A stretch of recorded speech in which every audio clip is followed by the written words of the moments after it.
ရောက်အောင်လာတယ်နော်ချစ်တဲ့ကိုကြီးလေးစားပါလေပြီးတော့ဒီ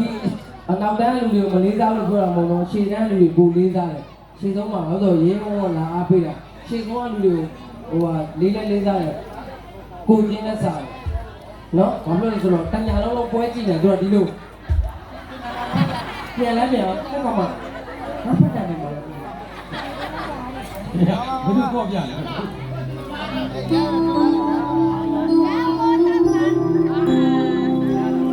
ကျေးဇူးပါကျွန်တော်ဒီวันนี้ဒီတစ်ပုတ်လေးနဲ့လုပ်ဆောင်တော့မှန်ပြောရင်ကျွန်တော်တို့ကမိသားစုမျက်နှာထွက်ပြတာဖြစ်ပါတယ်ကျွန်တော်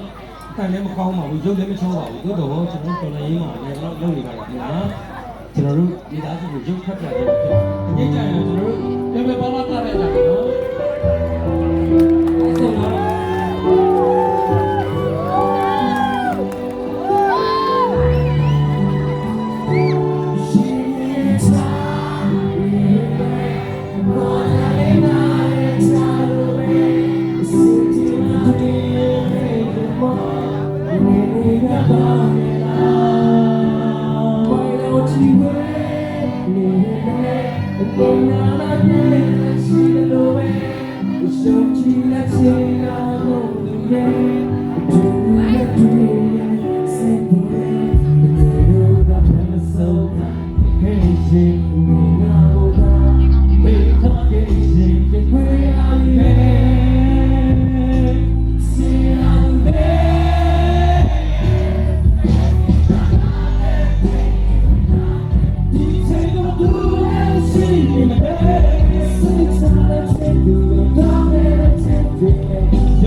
နေ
我莫也拿不要一天天扫地呀，就不把天呀，哎对呀，要结果先。 ကျေးဇူးများတင်ပါတယ်မိသားစုအားလုံးဖုန်းမိတွေဖွင့်ပေးတဲ့လူတွေရောเนาะအားလုံးဝိုင်းဆိုပေးတဲ့လူတွေအားလုံး